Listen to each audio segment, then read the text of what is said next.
All right, let's get right into it. We're talking about those AI note takers you see popping up in virtual meetings. You know the ones. They're supposed to make life easier, but they also open up this massive can of worms around a huge question. When one of these bots just shows up uninvited, who's actually on the hook for security? Is it you, or is it your company?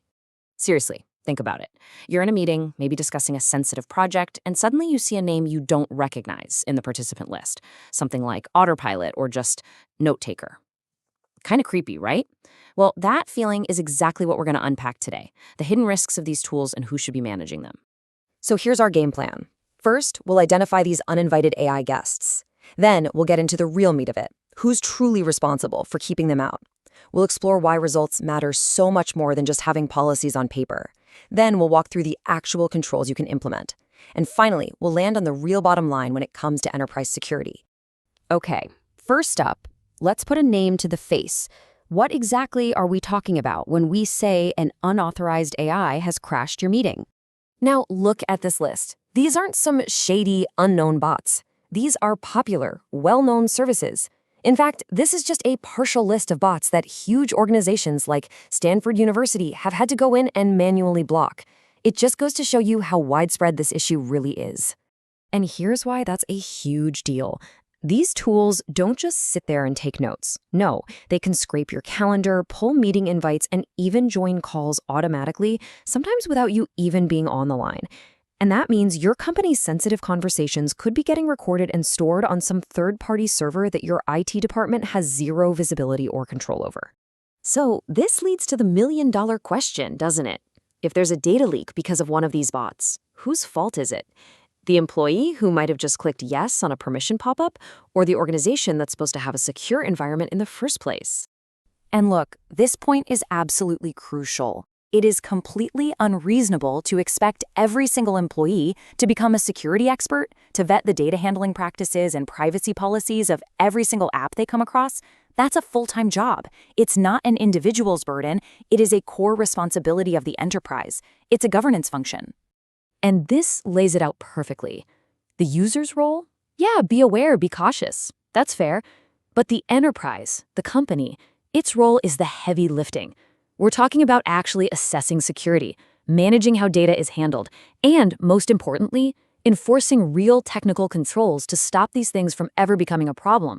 Now let's take this one step further, because it's one thing to have a security policy tucked away in a shared drive somewhere. It's a whole other thing for that policy to actually, work. This is such a powerful idea. You can have binders full of security documents, you can reference all the right frameworks like NIST, that's the National Institute of Standards and Technology, but if your controls don't actually stop the threat, then what good are they? The proof is in the pudding, right? Does your security framework actually prevent unauthorized access, yes or no? Exactly. So let me ask you this. If these AI bots are getting into your meetings, that's not a hypothetical problem. That's an outcome. It's objective evidence, and it tells you loud and clear that your preventative controls have failed. The documentation is irrelevant at that point. The result speaks for itself. So why do these controls fail? Well, if you start digging, it almost always boils down to one of these things. Maybe your company has an allow-all approach to apps instead of deny by default. Maybe security policies are applied to some meetings but not others. Or, and this is a big one, maybe your monitoring only alerts you after a breach has already happened, instead of actually preventing it. Okay, so we've diagnosed the problem, we've talked about accountability. Now for the cure. How does an organization actually build a framework that gets the job done? It's all about a multi-layered strategy. And to really get a sense of the scale of the challenge, just look at a platform like Microsoft Teams. There are over 2,700 third-party apps available. You can't possibly expect individual users or even most IT teams to vet every single one. It's not possible. And this chart says it all, doesn't it? Of those 2,700 plus apps, guess how many are actually Microsoft certified? About 50. That is a tiny, tiny fraction. This visual makes it crystal clear why a default deny approach isn't just a good idea, it's the only logical strategy. So what does that look like in practice? Here are the concrete steps. 1. Block all apps by default. Only allow things that have a clear business need. 2. Turn off recording and transcription across the board as a default setting. 3. Lock down your meeting policies to block bots and force external guests into a lobby.